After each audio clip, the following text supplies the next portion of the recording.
to everyone.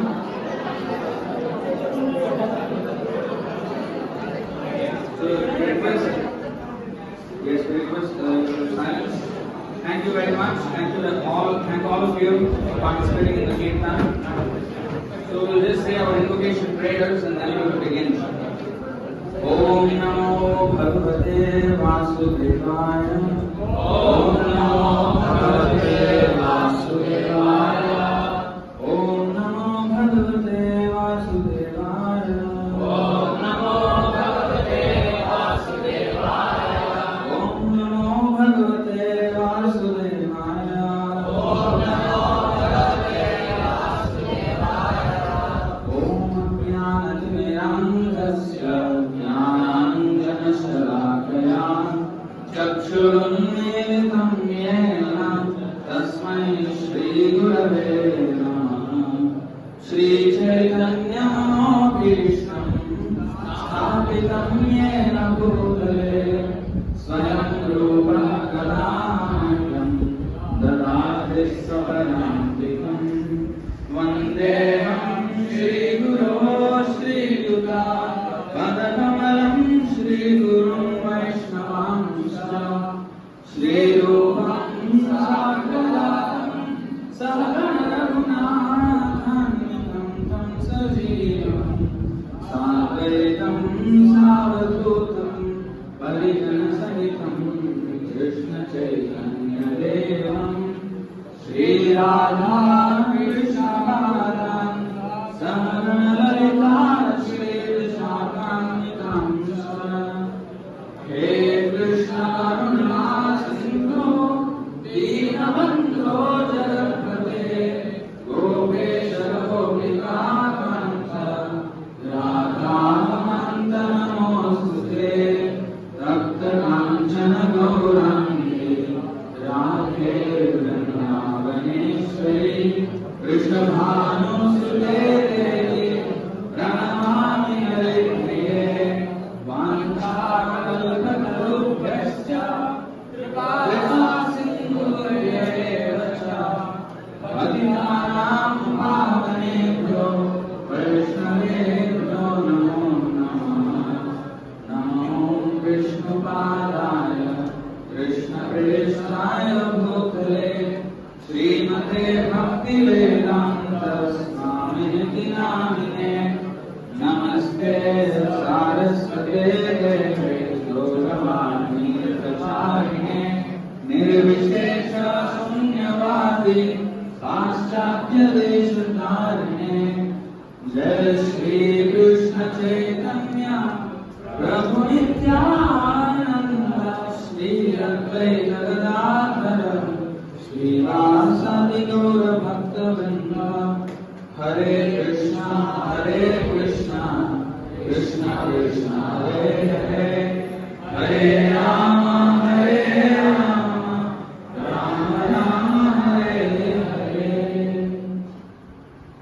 Thank you very much. So today's topic, Yoga for Happiness. Now, the Vedanta Sutra starts with the aphorism Athato Brahma Jignasa. Now that we have human life, it's the time to begin inquiry. What kind of inquiry? Brahma Jignasa. Jignasa means inquiry, and Brahma Jignasa means to inquire about my real spiritual nature. Who am I? Because there is another sutra in the Vedanta, which is Anandamayo Bhidasa. Ananda means happiness. And everyone craves for happiness. We all want to be happy. Who wants to be unhappy? We all want. But the questioning, the jigyasa must be, why am I interrupted in my happiness? What are the interruptions? That's one of them. So, what does that mean, the siren? I don't know what that means, but if it's an ambulance, that means you see the death, disease, old age, and of course birth. Bhagavad Gita says, Janma Mrityu Jara Vyadhi. Dukkha doshanudarshanam. There are many miserable conditions in life. 4 of them are chief, and they cannot be undone. They cannot be escaped. What are they? Janma, birth. Birth is extremely painful, both for the mother and for the child. We only see the suffering of the mother, but the suffering of the child in the womb is hundreds of times higher. We are packed up in a very tight condition for 9 months. And when the mother eats a little bit of the salty or the spicy food, the skin burns. Not just that, there are so many insects, worms biting. So it is so painful that when we come out, the baby always cries, right? We all cry when we come out. That's because of the intense shock that we experience at the time of coming out of the birth canal. It is so painful that we completely forget our pain. Just sometimes it happens when someone goes through a very horrific accident. After that, he loses his memory. He cannot remember how the accident happened or what happened before that. Right? So, that's exactly how it is at the time of birth, and which is why we don't remember anything from the womb. Just because I don't remember it doesn't mean it did not happen. We went through all that pain. So birth is very painful. Next, mrityu, death. Nobody likes to die. Nobody. But we are forced to die. Forced to die. And we can't even escape. We plan for so many things in life. They may or may not happen. But death will certainly happen. If you have to be sure of something, if somebody says, "Are you sure?" If you want to say, "I'm absolutely sure," you will say, this is what people used to say, "As sure as death." That's how they used to say. Because death is something which is absolutely sure. We are only not sure of when it's going to happen, but it is going to happen. So mrityu is painful. Jara, old age, is very painful. Now we are young. You are in the prime of your youth.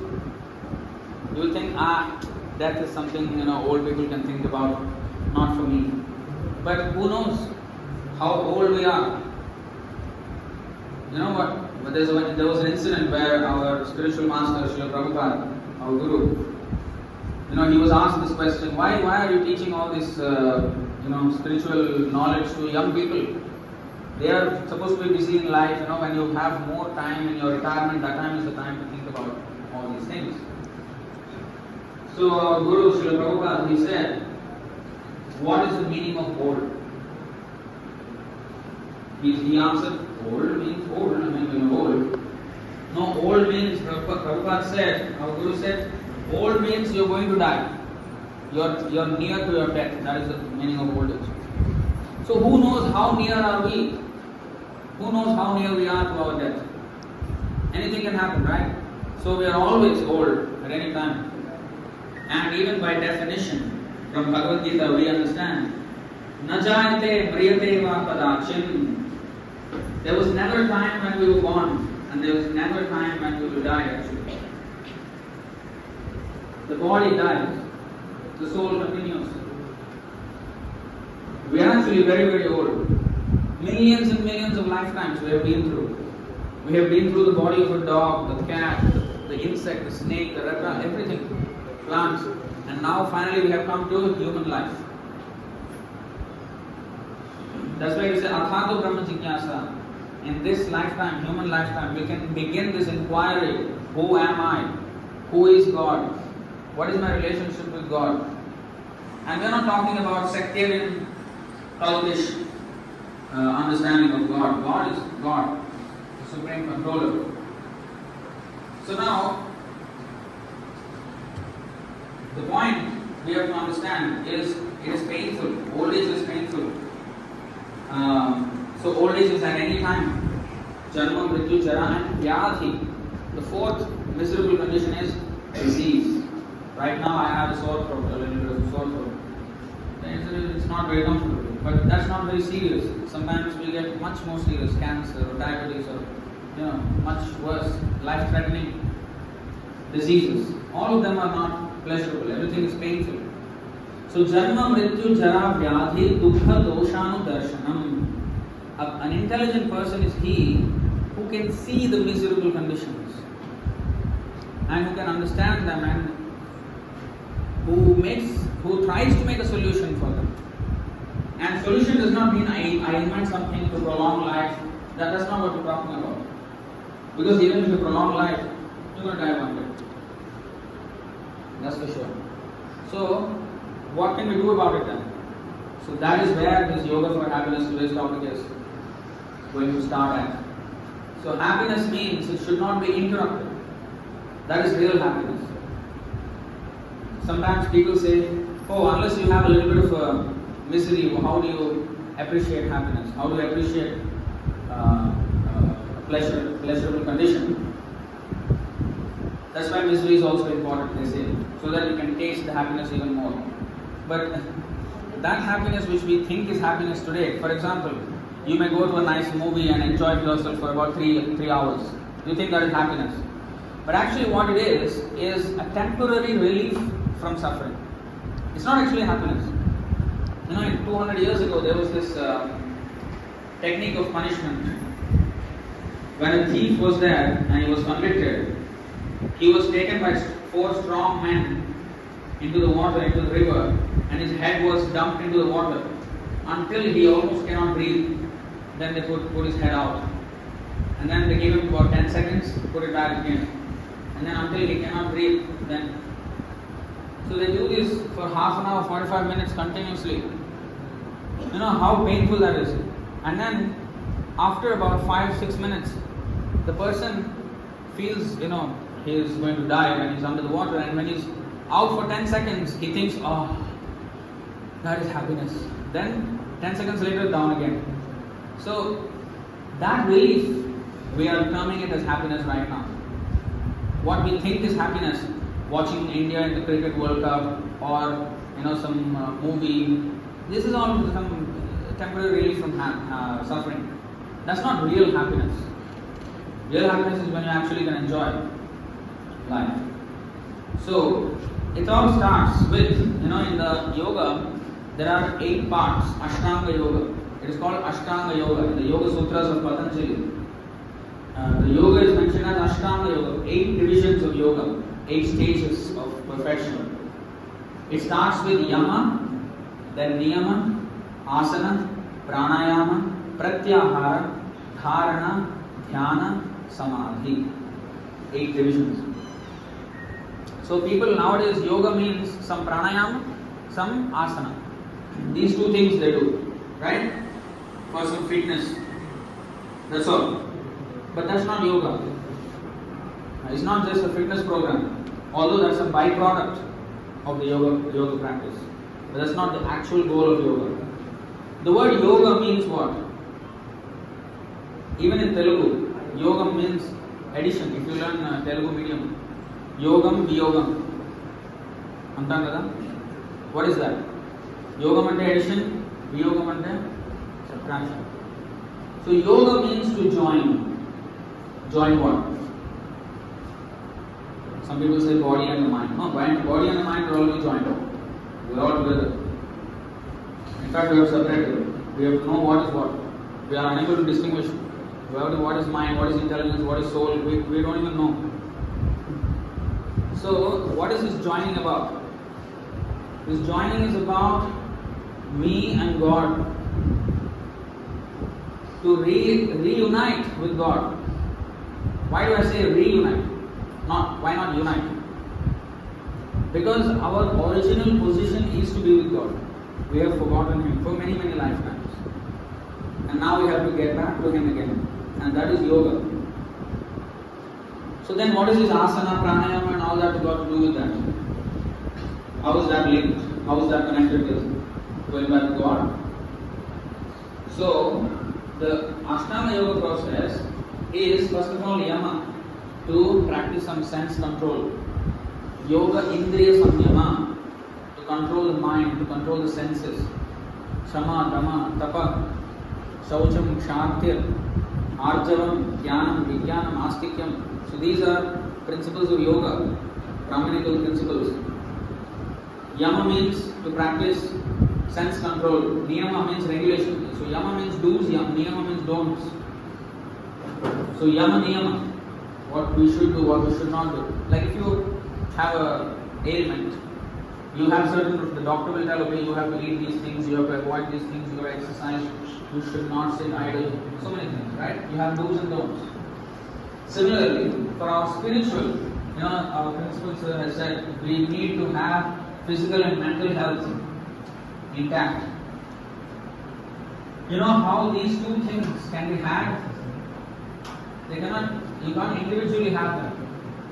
There is another fitness you need to have, which when you have, you automatically have mental fitness and physical fitness. What is that? Spiritual fitness.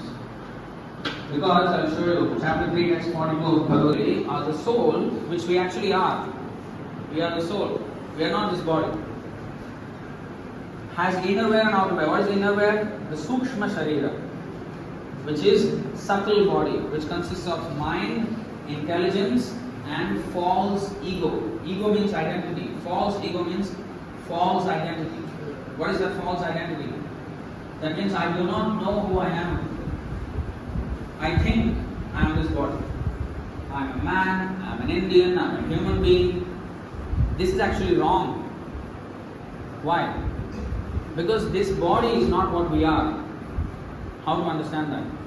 When I look at myself in the mirror, that's me, that's the body. But okay, so here is where Bhagavad Gita comes.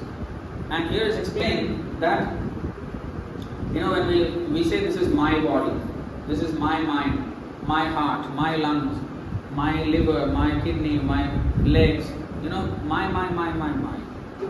So who am I then? If these are all mine, like for example, you have a bag, you have a shirt, you say this is my shirt.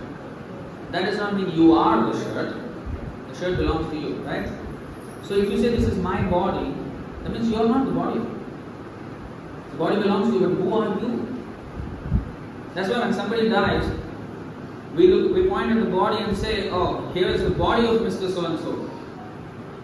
We don't say, here is Mr. So-and-so, meet him. We don't say that. We don't say that. Why? Because the Mr. So-and-so has left. But the body has not left. That means Mr. So is not the body. If Mr. So was the body, he is right there. You cut open the body, nothing is missing. And yet, Mr. So-and-so is completely missing. Not one characteristic of him is visible now. Not one idiosyncrasy of him is visible now. Why? Because that person is something else than the body. Like if I wear a Chinese dress, I don't become a Chinese. If I wear an Indian dress, I don't become an Indian. If I wear a German. The other example in Bhagavad Gita is the body is compared to a yantra, machine, a car, for example. When you drive a Toyota, it's a Japanese car. But you don't become Japanese by driving a Toyota or a Nissan. At the same time, you don't become a German when you drive a Benz, Mercedes. You don't become one. So similarly, when I have a body, an Indian body, I don't become an Indian. That's the first thing you have to understand. Who am I? Our identity card is called IC. Here it's called Aadhaar card. In many countries, in Singapore we call it IC. Identity card. But I call it identity crisis. Because it's a crisis. We don't even know. None of them that are mentioned in the identity card are actually my real identity. That is false identity. If my name is so and so, that is only when this body is there. When I quit this body, when the soul quits this body and goes to take birth in another body, the name changes, everything changes. And then the gender, male or female. Next life, I may be a plant. It can be. Why are there so many species of life? Who are there in those living bodies? Just like we have a body. The dog has a body. Everyone has a body. That's a big air-conditioned room and big feast of 20 different items to eat. No, the fish does not need all these things to become happy. You just put the fish in the water, it will become happy automatically. So because that's its natural habitat. Our natural habitat is not this world, this material world. We don't belong here. Because our original nature is to be eternal. That's why nobody likes to die. You know why? Because no one actually dies. It's not natural for us to die. That's why we resist. We will try to resist, defend self-defense courses in national defense. We have national defense. Why? Because we want to be alive. Because by nature we are always alive. The soul never dies. The soul never dies. And the body looks alive now and one day it will die. No, it's always dead. Just like your dress. Your dress is not alive. But wherever you are going, the dress is going with you. Right now? Input from the world. But karmendriya is when you output something to the world, to your surroundings. For example, speech. Tongue is used for tasting input and speaking output. So it has two functions, the whole voice box. So that is a karmendriya. Karma means working senses. So knowledge acquired senses and working senses. Then there is hands, so you do something with this. Legs, you move. And the genitals for progeny, for begetting children. And then anus.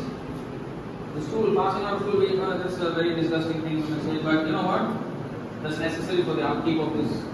And in fact, many of the birds, when they pass stool, they deposit even seeds and then trees grow from there. So many things happen in the natural ecosystem.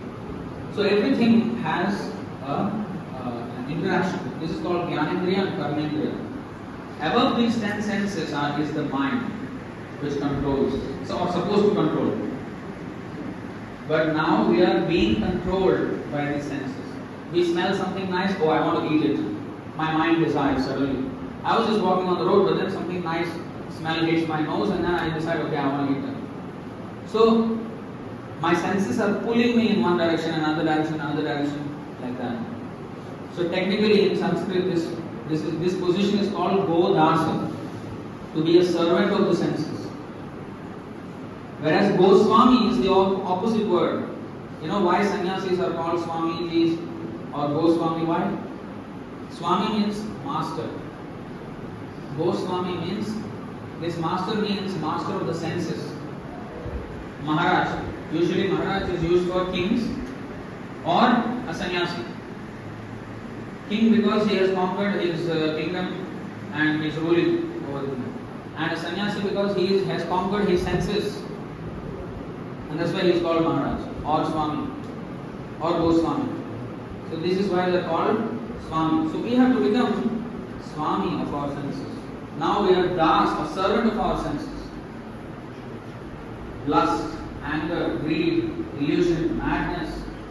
So these, Kama, Krodha, Lobha, Moha, Mada, Matsarya, enviousness. These things are, we are under the control or influence of these things now. We have to get out of this. So how to control, how to be happy? And as long as we have these things, Kama, lust, Krodha. Take out 16:21 of Bhagavad Gita, 16th chapter, 21st verse. You see, 3 gateways to hell. Kama, Trividham, Narakasyedam, Dvaram, Atma, Nashanam, Atma. Kama, Krodha, Tatha, Lobhas, Tasmadetat, Trayam, Yajet. See the translation. There are 3 gates leading to this hell. Lust, anger, and greed. Every sane man should give these up, for they lead to the degradation of the soul. So we are under these things. What is Kama? Lust. So many crimes happen because of lust. So many problems happen because of this one thing, lust. And lust is not only sexual lust. It is also lusting for anything. To Atmendriya Pritivancha Taranam Kam. And that means, if I want to satisfy my senses, if I want to be happy in this transaction, that is called lust. Even in a relationship, it is very common to say, I love you everywhere. You see, I love you. All the movies show I love you. But actually, there is no love. Love is when we are concerned about the other person's happiness. You say, I love you, then you say, I love chicken. That means you want to marry the chicken? No, right? What does that mean? That means you enjoy it. So when I say I love you, that means I enjoy you. I want to be happy in this relationship. That's when the problem starts. So actually in this material world, we don't really care for the other person's happiness. Sometimes we do care. Only because if that person is happy, I am happy. So for my happiness, I have to keep the other person happy, and therefore I try to make the other person happy. It's not out of a genuine care for the other person. So love means Krishnendriya Pritivancha Dhare Prem Nam. Actually, love cannot be found in this world. Real love cannot be found in this world. The closest to real love that we can find in this world is the mother's affection for the child. That's the closest. It's almost selfless. It's not exactly selfless, but it's almost selfless. Especially in the beginning years. So, real love can only be had with God. Great devotees, acharyas, they are in love with Krishna. When we only want Krishna to be happy, when we only want God to be happy, despite my inconvenience, if I want Krishna to be happy, that's all love. So, this is of course a little bit of an elevated topic, but why am I talking about this? Because unless we have a happiness that is far above our so-called tiny pleasures that we seek, like going to a movie, or going after some boys going after girls, girls going after boys, and these kinds of things are very enjoyable, especially in the young age. But they don't provide lasting happiness. You can survey all people. They say happily ever after, happily married, happily ever after. But you ask the married people. You can see in your own house, you can see everywhere, in the neighborhood. It's not a platform of happiness. In fact, we have a joke, happily never after. So after that, all the troubles then starts actually. But of course, we're not saying don't marry. That's not what we're saying. But our seeking pleasure should not be of this platform. These are all very tiny, temporary, transient, flickering happiness. They will come for us for a while and they will die in a few moments. The happiness doesn't last. So we should have a happiness so far above all these things that when you have experience of that happiness, everything else pales in comparison. Go to 3.6. So you see, Yoga Indriya Samyama. Now we know lust, anger and greed lead us to hell, lead us to not only hell in the next life, but even in this life. You will have hell of a life. It's chaos. It's going to be chaos if you are going to be having those lust, anger and greed. Now, go to 3.6, go to the verse. Karmendriyani samyamya yaste manasasnaram indriyarthan vimodhatma mithyachara sa uchyate. Mithyachara means a pretender. Now let's see the translation. Just use the ease. One who restrains the senses of action but whose mind dwells on sense objects certainly deludes himself and is called a pretender. We have discussed the 10 senses, right? 10 knowledge acquiring senses, Jnanendriya, 10 working senses, Karmendriya. Now here we have another phrase which is sense objects. What is that? Sense object means what your sense is perceiving. For example, for your ear, which is a sense, the sense object is sound. For the eyes, anything which has a form is a sense object. For the tongue, the sense object is taste. So like that. Now, here it is said that if you, now I have to control my senses, so I should forcibly restrain my senses. That is not going to work because the mind still dwells on the sense objects. You may stop your so-called enjoyment for a while. I should not go to a movie and waste my time. Okay, you try to do that, and then 3 weeks later you're like, it's too much, let me go to OTB. It's gone. I mean, because we are forcibly trying to do it. That's not the way. Let's go to 259.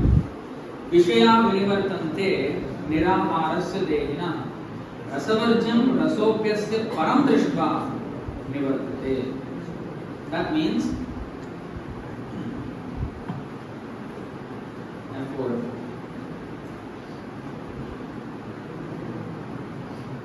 though the embodied soul may be restricted from sense enjoyment, the taste for sense objects remains. But ceasing such engagements by experiencing a higher taste, he is fixed in consciousness. So this is the formula. What is that? Instead of forcibly trying to stop myself from enjoying, have an engagement that is much greater. For example, I'll give you a simple example. A child is playing, going on playing with his friends outside. And suppose it is getting dark. And the mother calls him, hey, please come back home, rara. Hey, he's not interested. He just keeps on playing. And if the mother says, okay, come here, I have ice cream for you. Oh, immediately he leaves everything and comes. Now, what happened there? How could he give up that happiness of playing with other children? Because he had a glimpse of a higher happiness, ice cream. Okay, now I can do it. So this is called Rasavarjam Rasopyasya Param Drishva. Param Drishva means seeing something higher, experiencing something higher, much more enjoyable. Easily you can give up. Like for example, if you see a pig, పందులు ఉన్నాయి చాలా చెత్తంతా తింటూ ఉంటాయి కదా. మేము పందులను చూస్తే ఏమనుకుంటారు కదా, ఏంటి చెత్తలో ఒక దొరుకుతుంది, why is it playing in garbage కదా. You don't have any taste for garbage జరిగేదైనా ముక్కు మూసేసుకుంటారు, అవునా కదా. But the pig is enjoying. ఆ పందుకి చాలా ఎంజాయ్మెంట్ వస్తుంది అక్కడ, బొద్దుగా తయారైంది, చెత్త తింటూ enjoying. So his standard of happiness, మనమేమో సమోసాలు తినేసి పిజ్జాలు తినేసి మన టేస్ట్ చాలా పెరిగిపోయింది, అదన్నీ ఇంకా చెత్త తింటాం. Our taste is much higher, so we don't have taste for garbage. Even if the pig invites, okay, please రండిరా మేము మంచిగా ఒక సెలబ్రేషన్ చేసుకుందాం ఇప్పుడు చెత్తలో అంటే కూడా మీరు వెళ్ళరు. ఇంట్లో చెత్తలో సెలబ్రేషన్ చేసుకునేది అప్పుడు అంటారు అంతే కదా. So like that our current happiness in this material world are పందులు లాంటి happiness. Garbage. We are happy with garbage right now. Whatever we think, ఏంట్రా గార్బేజ్ అంటున్నావు, ఇదంతా నేను సినిమా చూస్తున్నాను, విరాట్ కోహ్లీ క్రికెట్ ఆడటం చూస్తున్నాను, ఇదంతా హ్యాపీనెస్, ఇదంతా గార్బేజ్ కాదు అనొచ్చు. కానీ if you just analyze for a while, what is the meaning? Suppose Virat Kohli plays and scores century. India wins whatever. World Cup is going on. World Cup is. Suppose India wins. Everybody happy. Oh, India won World Cup. India won World Cup. Okay, sir. What did we gain? At least Virat Kohli got his salary. What did you get? You wasted your time and you wasted your money for the internet connection. Nothing. I mean, we are spending. They are at least getting materially ఏదో వస్తుంది, వాళ్ళకి salary వస్తుంది, ఆడినోడు మీకే వస్తుంది లాభం. ఓ inspiration అంటారు, ఇదంటారు, అదంటారు. In the grand scheme of things, in the whole life, how important is cricket? When you are going to die, death is called the final exam. ఇప్పుడు మీరు అందరూ ఎగ్జామ్స్ ఉంటాయి, మీకు ఎగ్జామ్ ఉంటుందో తెలియదు, డిగ్రీ కాలేజ్లో ఉంటాయా, మీకు ఎగ్జామ్స్ ఉంటాయా? సో ఎగ్జామ్స్, ఇప్పుడు మన ఫైనల్ ఎగ్జామ్ ఏంటంటే death is our final exam. So our next stage of existence is dependent on how we perform in the final exam. 8:6 chapter 8 text 6 of Bhagavad Gita talks about final exam of death. Let's see. Yam yam vapi smaran bhavam jajatante kalevaram tam tameva iti kaunteya sada tadbhava bhavitah.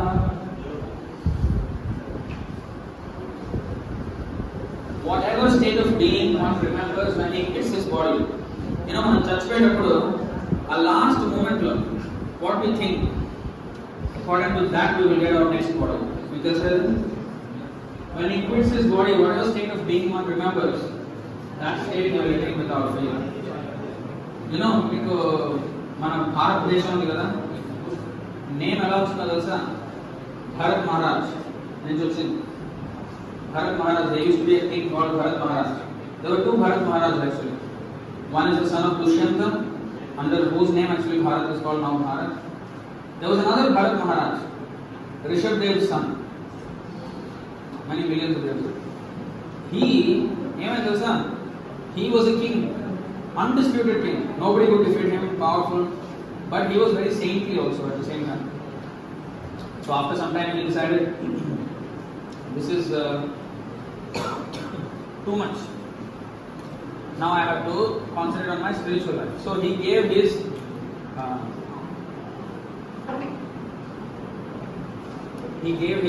kingdom to his sons, and he went to the forest to do tapasya and meditation on Krishna. So he was doing nicely, and he had beautiful wife, undisputed kingdom. Nobody could defeat him. Really good king.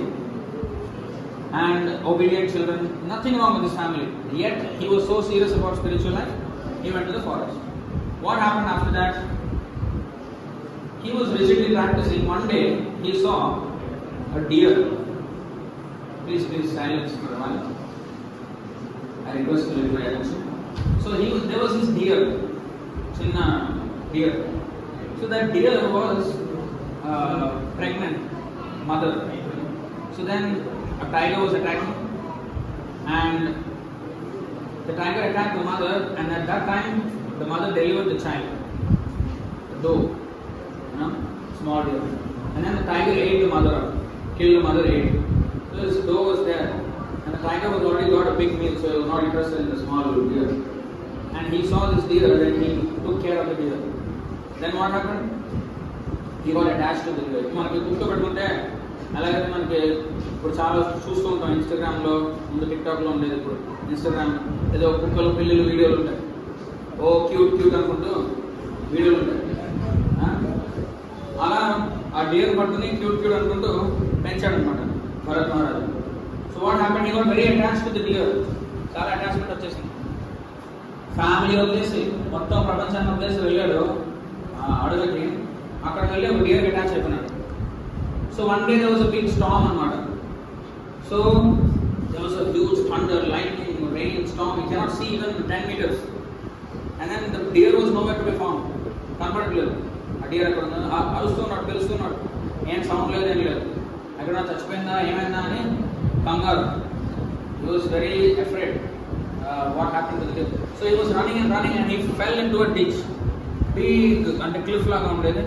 Cliff ka exact ga పెద్ద ditch లో పడిపోయాడు. రాళ్ళకి head తగిలిపోయి కింద పడి చచ్చిపోయాడు. చచ్చిపోతున్నప్పుడు last సెకండ్లో he saw the deer right on top of the land. అది కూడా real dear కాదు, ఆ ఇమేజ్ వచ్చింది అంతే.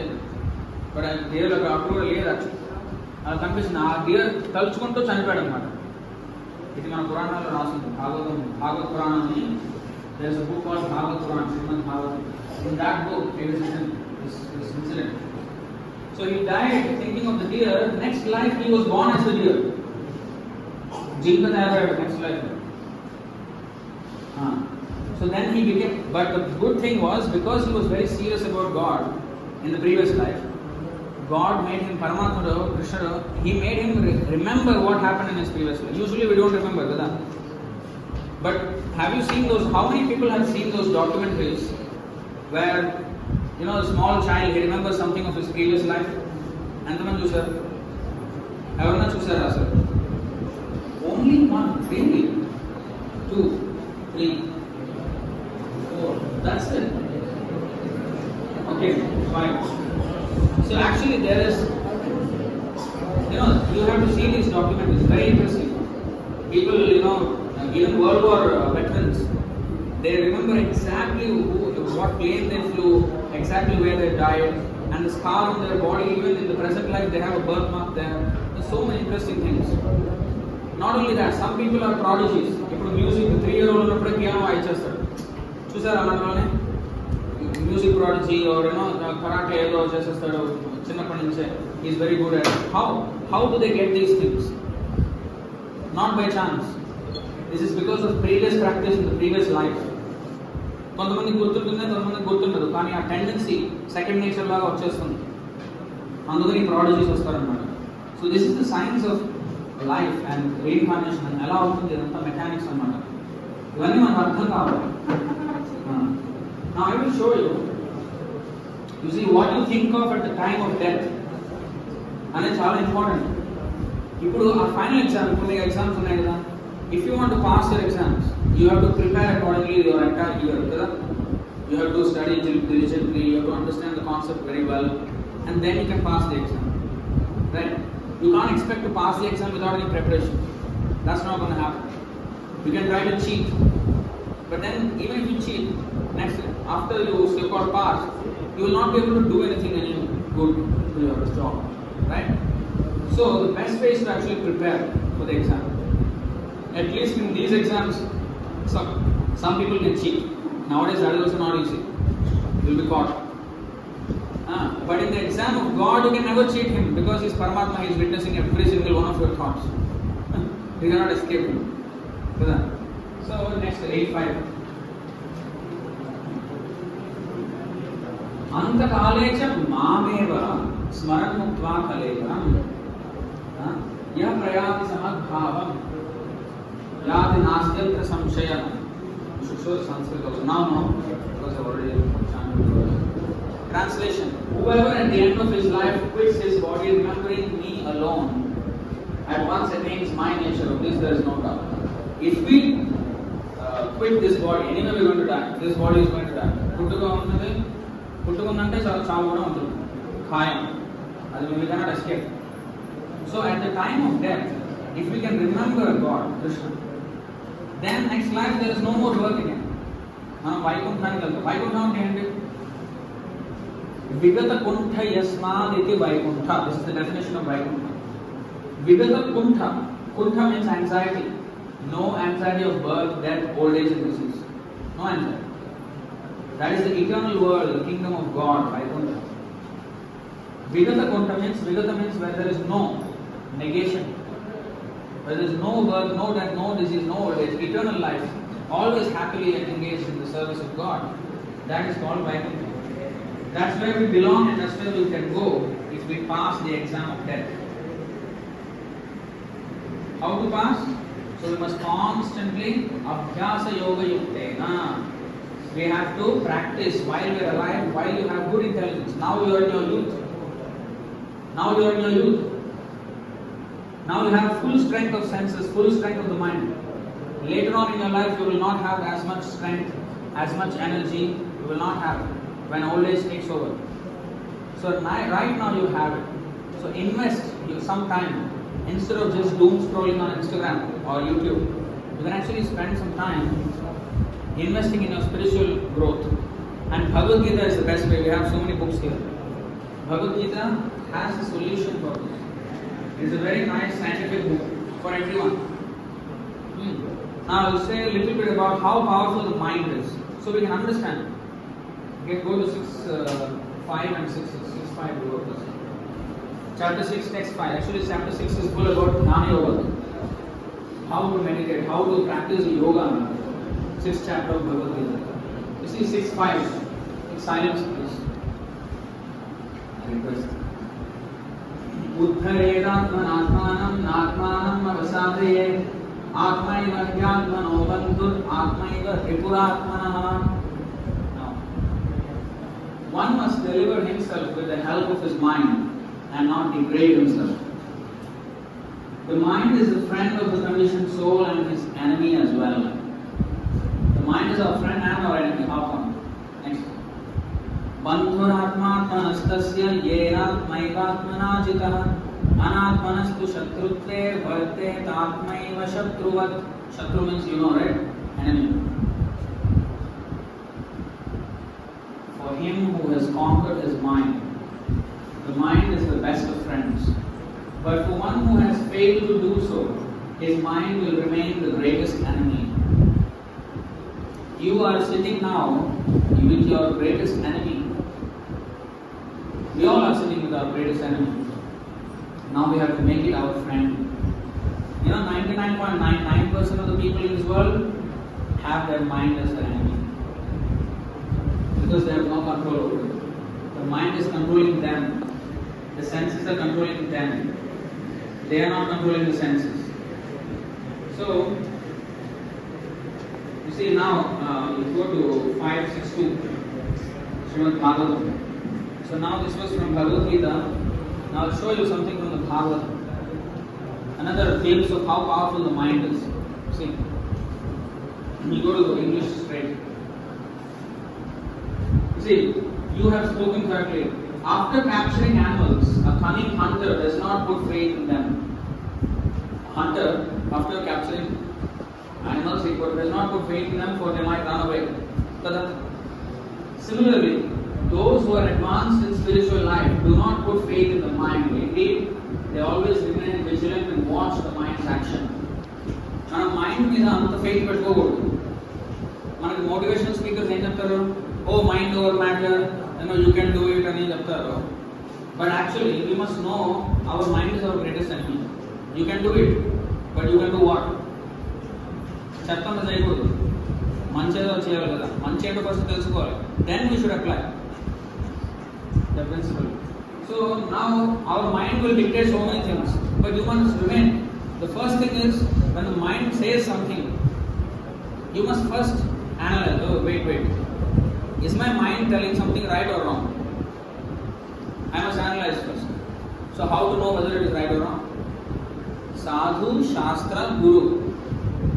ఇది ప్రమాణం, 3 ప్రమాణం అంటారు. మనం చెక్ చేయాలన్నమాట భగవద్గీతతో. భగవద్గీత ఏం చెప్తోంది? నాకు ఈ ఆలోచన వచ్చింది, I got this thought. What does Bhagavad Gita say about it? Does it support my thought or is my thought out of sanity? It is something insane thought or a sane thought? అని మనం first analyse చేయాలి. Then we can go about, going to do something about it. So, next verse. तथा चोक्तम न कुर्यात् परिचित सख्यम मनसे अनवस्थिते यत् विश्रम्भात् चिरात् शीघ्रं तस्तं तप ऐश्वरम्. Please silence. Hare Krishna. Please. It's a very important topic, so please listen. Another 10-15 minutes, okay?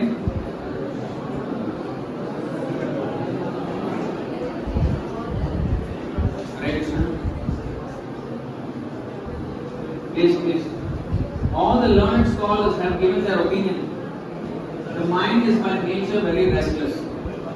Mind is okay to end. What did he say? 634. Chanchalam manah Krishna pramati balavadrugham tasyaham nigraham manye vayuvariva sudushkaram. That means, oka storm vaste, oka tufan vaste, we cannot control the wind, kada. Mind is more difficult than the tufan antunnadu Arjuna. Tufan ante inka difficult control cheyadam antunnadu. The mind is restless, turbulent and obstinate and very strong of Krishna, and to subdue it I think is more difficult than controlling the wind. And 11:23:47. No, next one, sorry. 564. 565 is it? See, now there is a very strong word is used here, kathora vakyam, but this is important to understand. Okay. Nityam dadati kamasya chidram tam anuye rayah yoginah kritam aitrasya patyurjayeva kumschali. Translation. An unchaste woman, you know what is unchaste woman? A woman who is not faithful to her husband, who has some other man, this kind of thing. An unchaste woman is very easily carried away by paramours. Paramours ante husband kaakunda inko atanu lover anamata, extramarital affair. Paramour antaru. And it sometimes happens that her husband is violently killed by her paramours. If the yogi gives his mind a chance and does not restrain it, his mind will give facility to enemies like lust, anger and greed, and they will doubtlessly kill the yogi. Hare Krishna. Please, I request silence because otherwise I cannot function. Hare request your attention for a short while. After this, you will leave. Okay, so now 11:23:47. So now you see how the mind will force us to think in very, very destructive ways. You see, go to the You see, all the senses have been under the control of the mind since time immemorial, and the mind himself never comes under the sway of any other. He is stronger than the strongest, and his godlike power is fearsome. Therefore, anyone who can bring the mind under control becomes the master of all the senses. So your final time has come. So we are also almost finished. So this is the power of the mind. It creates enemies, friends, and all this. It creates so many wrong thoughts in our mind. It's because we don't know how to control. Now earlier we have done the Kirtan with them. So this chanting of the holy name is so powerful, and hearing the Bhagavad Gita is so powerful that it can be done in two ways. Chanting can be done japam laga cheyochu, kirtan laga kuda cheyochu. Kirtan ante with musical instruments and japa ante with the beats. So you can do these two things and easily control the mind. Very easy. Mantra, andure mantra antam. Manatrayate iti mantra. Dento aithe mana mind release avutundo stress nunchi dani mantra antaru. Mahamantra is Hare Krishna Mahamantra. So you can start chanting with the mala, or you can chant in the kirtan. మనం chant చేస్తున్నట్టు. Instead of public వెళ్ళి dance చేసే కంటే ఈ కీర్తనలో dance చేస్తే మీకు చాలా పుణ్యం వస్తుంది. So with this I would like to conclude, and we have a lot of books.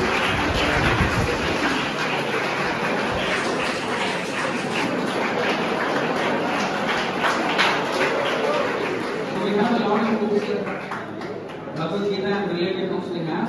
Those who are interested can purchase some book and you can take up for your reading as well. From your material reading, you can get your spiritual knowledge.